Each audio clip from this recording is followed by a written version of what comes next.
The good news is that they've tightened their actual lending standards. And based on a recent survey from the Fed, 57.6% of those lenders reported tightening standards. Again, that's all well and good, but does it still put us at risk? It's just something to keep top of mind. If you're a residential real estate agent earning $200,000 a year and you want to grow your passive income, this show's for you. Learn the secrets other agents use and hear from experts in our field in order to guide you along your journey to investing in assets like apartment communities so that you can turn your commissions into cash flow. I'm Randall DeCleared. Let's go, baby. Hello, and welcome back. I am going to talk to you today about SVB. If you haven't heard about it, it is the big story, I guess, all across venture capital and funds and startups and real estate now may be affected. So SVB is the bank out in Silicone Valley Bank. And over the weekend or Friday, I guess, they were put into receivership. And so people couldn't withdraw their funds. Companies couldn't withdraw their funds, couldn't make payroll, and couldn't just transact business. So there's a big fear over the weekend that some of these companies would go out of business very quickly if they couldn't hit payroll, how they were going to handle laying off or furloughing any of the employees.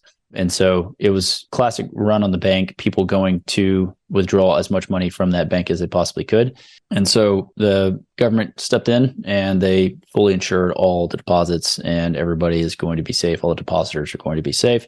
And I'm sure they've been able to withdraw their funds. So how this relates to commercial real estate, one of the issues, obviously, looking at the banking sector, thinking that everything was fine and going forward, no depositors really have the insight into these banks to see what their balance sheets look like in order to determine if the bank is making risky bets. Silicon Valley, the whole idea is that they're buying bonds that have long-term maturities, and yet they were investing the depositors' dollars into these startups that have long-term returns on them. They're taking the dollars and investing in these long-term startups, or loaning money to these startups that have a long-term payout with deposits that are very short-term types of transactions. So they need to be able to take out their money, and they can at any time, yet they have so many commitments outstanding that they were unable to fulfill all the withdrawal requests. That's what happened with the bank. It went into receivership.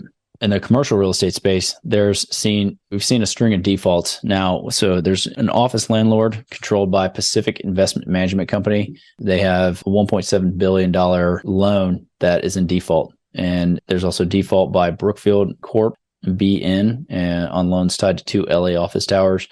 There's also a San Francisco complex. It's co-owned by former President Donald Trump and Bernardo Realty Trust. That's also at risk of default. We're proud to be sponsored by Ridgeline Investment Group. Ridgeline has a track record of transacting more than $53 million in assets throughout Texas.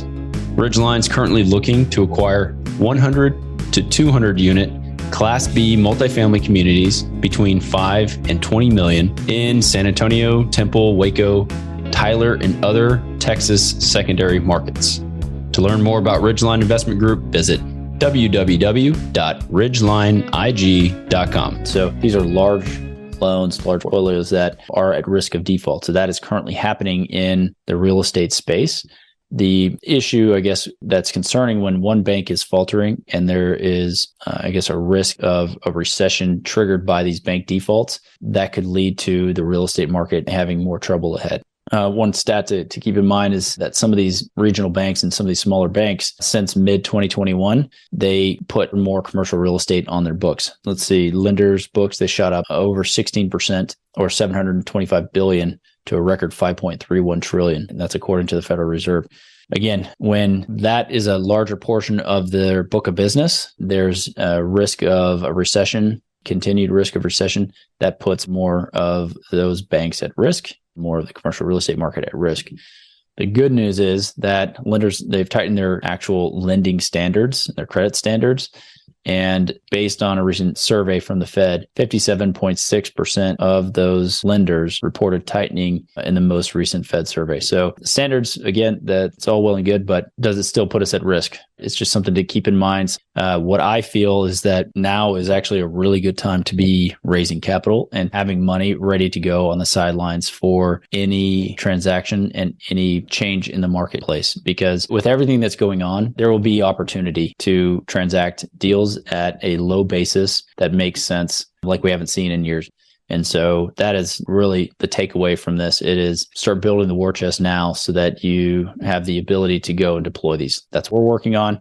If you are interested in learning more about the fund that we're creating, by all means, reach out to me. It's rm@ridgelineig.com. You can reach me direct right there and learn more about what we're doing and how we're going to raise capital into this environment so that we can actually deploy it into multiple assets that are going to be more profitable and in a better position than the current market is showing. Anyway, I'll leave it at that. I appreciate you jumping on this episode, learning about banking issues that we're facing right now in the market. Obviously, reach out to me with any questions, to have any conversations with you guys, and I'll catch you on the next episode. Bye-bye. Surprisingly, most of the agents we speak with got into real estate hoping to gain passive income and become work optional. However, only 1 in 5 ever start investing. Most are simply too afraid to start.